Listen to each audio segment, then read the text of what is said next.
का है चंचल भैया? राम राम। राम राम भैया, नमस्कार।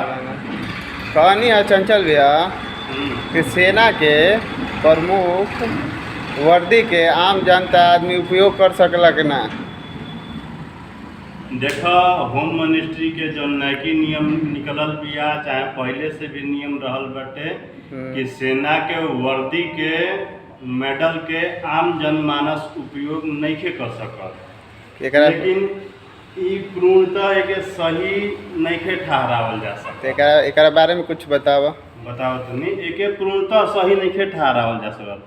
पूर्णतः सही ऐसे नइखे ठहरावल जा सकत कि जब कोनो जवान ड्यूटी पीरियड में वीर गति के प्राप्त हो जाला तो ओकरा परिवार में जो सदस्य रहेलन, ओकर माता जी, पिताजी, जो भी कोई हो, मेहरारू, बच्चा, तो प्रेसिडेंट द्वारा चाहे सेना द्वारा वो मेडल वही व्यक्ति के हाथ में दिहल जाला।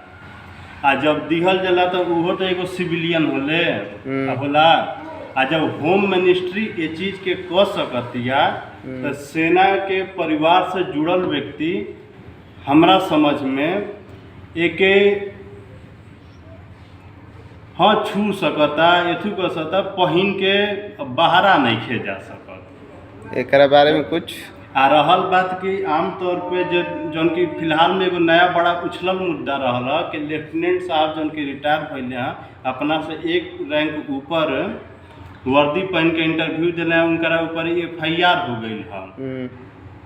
तो रहल बात कि अगर इस तरह का मुद्दा आता है तो सेना का जो जवान रिटायर्ड होता है उसको वर्दी और मेडल जो उसके रैंक पे पोस्ट होता है उसको दिया ही नहीं जाना चाहिए।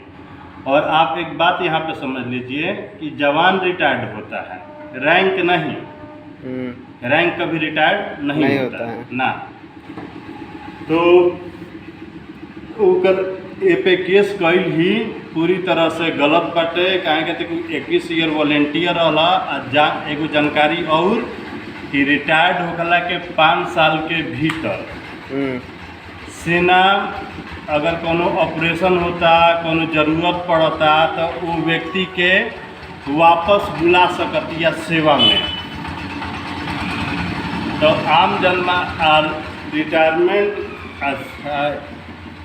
मुद्दा पर हम एक चीज़ अंतिम ये कहल चाहब कि जहाँ तक सिविलियन के मेडल छुए दुरुपयोग के मामला बाटे, पहिन नहीं खे सकत, ओके उठा नहीं खे सकत, तो एकरा पे सबसे बड़ी मुद्दा ये बा कि जब होम मिनिस्टर जो होले, प्रेसिडेंट जो होता है, प्रधानमंत्री जो होता है, वो सेना में सर्विस किया हुआ व्यक्ति नहीं होता है।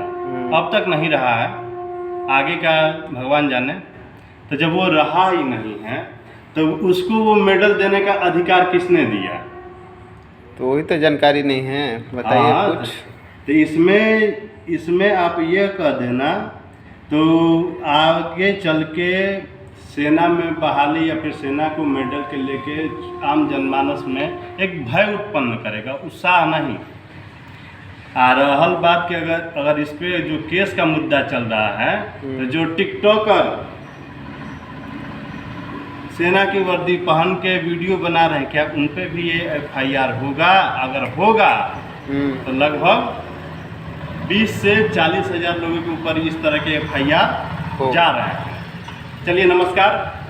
तो चंचल भैया पूछे ये कि कोरोना काल में जो जवानों का भर्ती रुका हुआ है 3 साल से, इसके बारे में आप क्या कहना चाहते हैं? देखिए, एक साल में 60,000 जवान जो होते हैं वो रिटायर होते हैं, रिटायर हो जाते हैं। वॉलेंटियर होते हैं, रिटायर होते हैं। तो 3 साल में जो बहालियाँ नहीं हुई, 1,80,000 गैपिंग रही। आज जिस समय में विश्व पटल पे इतनी सारी परिस्थितियाँ और इतने सारे रस्साकसी अन्य देशों से जो उत्पन्न हो रहे हैं, वहाँ पे सेना को बढ़ाना चाहिए, ना कि घटाना चाहिए। आ रही कि आप अगर इसको घटा रहे हैं ये बोल के कि फलना खर्च आ रहा है, तो सबसे ज़्यादा खर्च तो उन पे हो रहा है कि आप वार्ड पार्षद तक को भी पेंशन में क्या बोलते हैं, पेमेंट और पेंशन शायद आप लागू कर रहे हैं, मुखिया तक को भी मिल रहा है। सुने हैं कि 2023 में बांग्लादेश से थोड़ा खटमट हुआ है, इसका कारण? अरे वो कारण ये रहा है कि मुस्लिम वर्ल्ड और जो इजराइलियों के बीच में जो अनबन चल रही है, और आर्मेनिया अजरबैजान की तरफ से भारत का एक शब्द ना बोला जाना, ये पूरी तरह से बांग्लादेश को इसके खिलाफ कर रही है। आज हाँ, जो 1,80,000 वाला मुद्दा बोले तो हम लोग की तरफ एक कहावत कही जाती है कि नया मंत्री बूढ़ दीवान, मामला बिगड़े साझ बिहान। सेना में भर्ती के प्रकरण में 2 साल से अधिक एज गैप नहीं होना चाहिए। अब जो जवान आएंगे उनके बीच में कम से कम 3 साल का एज गैप होगा, जो कि होना नहीं चाहिए।